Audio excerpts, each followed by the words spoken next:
باللہ من الشیطان الرجیم بسم اللہ الرحمن الرحیم الحمدللہ رب العالمین الصلاة والسلام علی اشرف الانبیاء والمرسلین۔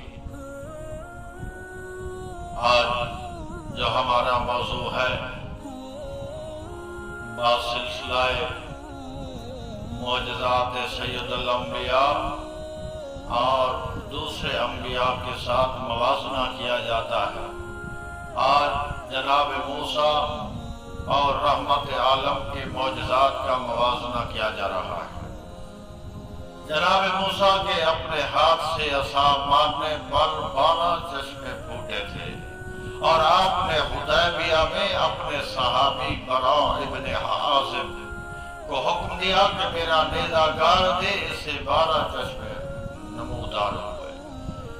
نمبر 2، جناب موسیٰ کا اپنا ہاتھ ید بیضا تھا، آپ نے جسے چاہا اس کا ہاتھ ید بیضا ہو گیا۔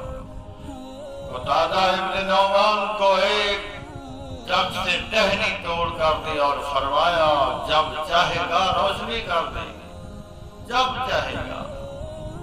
جناب موسیٰ کو 9 معجزات دیے گئے، آپ کو بھی ان سے افضل معجزات عطا کیے گئے۔ جناب موسیٰ کے صرف ہاتھ سے روشنی پھوٹتی تھی، جبکہ آپ کا تمام جسم سے روشنی پھوٹتی تھی۔ جناب موسیٰ نے بنی اسرائیل کو دریائے نیل سے گزارا، اور آپ نے اپنے پورے لشکر کو وادی فرا کے قدم آدم سیلاب سے گزارا۔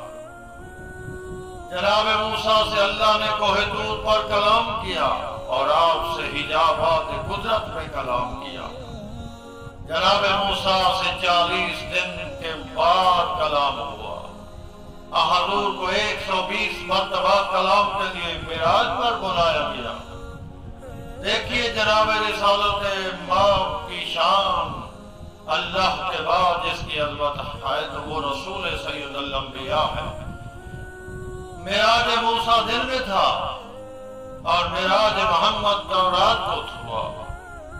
معراج موسیٰ زمین پر تھا، معراج محمد آسمان پر ہوا۔ معراج موسیٰ کے مذاکرات پوشیدہ رکھے گئے، معراج محمد کے مذاکرات اوحا الی عبدہ ما اوحا کے پردہ میں رکھے گئے۔ خود ان موازنہ کر سکتے ہیں، سن کر غور کر سکتے ہیں کہ اللہ نے ہمارے نبی سید الانبیاء فخر موجودات سرور کائنات جو ہیں ان کو کتنی معجزات عطا کیے ہیں۔ تمام انبیاء کے معجزات ایک طرف ہوں، اور ہمارے نبی کے معجزات پھر بھی سب سے زیادہ ہیں۔ اللہ نے ہمیں وہ نبی عطا فرمایا ہے، اس لیے اللہ سے ہم یہی التجا کرتے ہیں، اے خالق لم یزل، ہمیں توفیق عطا فرما کہ ہم پوری طرح تیرے نبی تیرے محبوب کی سیرت پر عمل کریں۔ آمین ثم آمین۔